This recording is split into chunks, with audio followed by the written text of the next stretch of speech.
গল্পের নাম কে ছিল সে। মণি থাকে শান্তিপুরে। শান্তিপুর থেকে কলকাতা রোজ লোকাল ট্রেনে ডেলি প্যাসেঞ্জারি করে চাকরির সুবাদে। সোম থেকে শনি তাকে বেরোতে হয়, রবিবারটা ছুটি। এর মধ্যে একদিন কাজের চাপে অফিস থেকে বেরোতে তার বেশ রাত হয়ে যায়। প্রাইভেট ফার্ম, যেমন পয়সা দেয় তেমন নিংড়ে নেয় কাজ। শিয়ালদহ এসে সে দেখল তার চোখের সামনে দিয়ে ট্রেনটা বেরিয়ে গেল। অগত্যা আবার 1 ঘন্টা অপেক্ষা করা ছাড়া কোনো উপায় নেই। স্টেশনে লোক অনেক কমে এসেছে, তার মধ্যে শীতের রাত। 1 ঘন্টা বাদে যে ট্রেনটা আসবে ওটা শান্তিপুর যাওয়ার শেষ ট্রেন। মণি প্ল্যাটফর্মে বসে অপেক্ষা করতে লাগলো। ট্রেনটির সময় 10 মিনিট পূর্বে স্টেশনে ঢুকলো। মণি ভাবল, এত রাতে একা একা লেডিস কম্পার্টমেন্টে না উঠে জেনারেলে ওঠাই ভালো, অন্তত লোকজন একটু বেশিই থাকবে। মণি এই ভেবে সে একটা জেনারেল কম্পার্টমেন্টে উঠে বসলো। তবে খুব যে একটা লোক আছে তাও নয়। যাই হোক, মণির এবার খেয়াল হলো ট্রেনের চিন্তায় বাড়িতে জানানোই হয়নি তার আসতে আজকে রাত হচ্ছে। সে আজ কাজের চাপে সময় মতো অফিস থেকে বেরোতে পারেনি, একথা ফোন করে জানিয়ে দিল।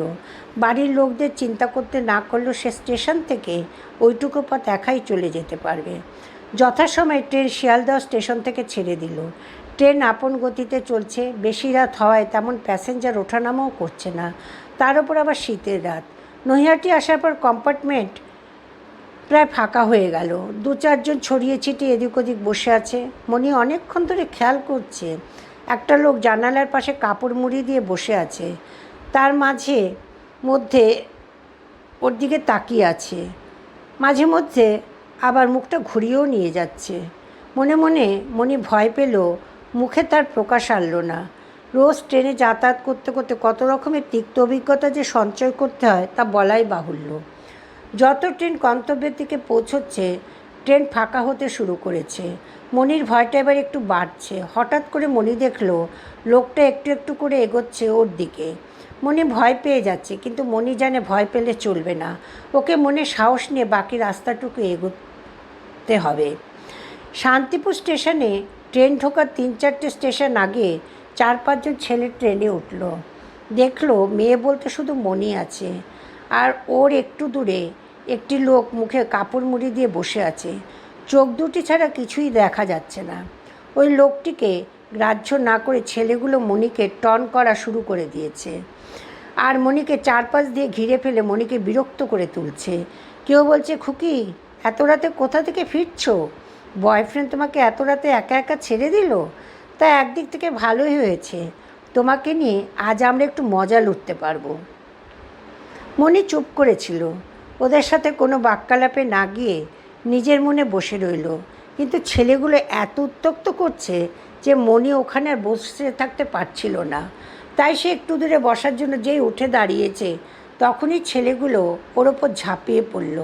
মণি করে এমনভাবে চেপে ধরল যে সে নিজেকে চাইলেও আর বাঁচাতে পারছে না।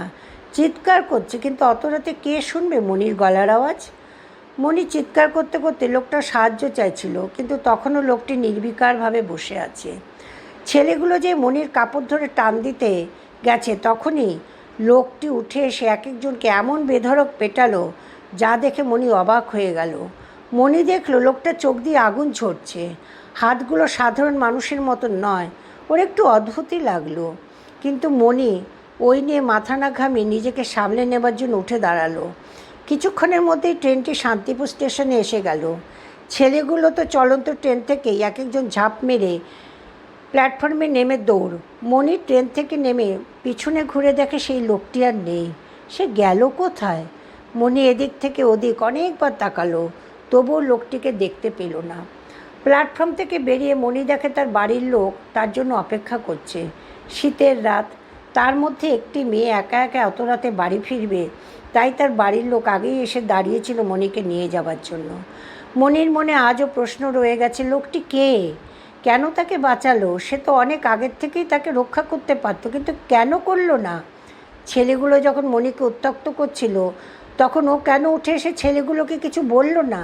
আর প্ল্যাটফর্মে না নেমে গেলই বা কোথায়? এত প্রশ্নের উত্তর মণির আজও অজানা। নমস্কার।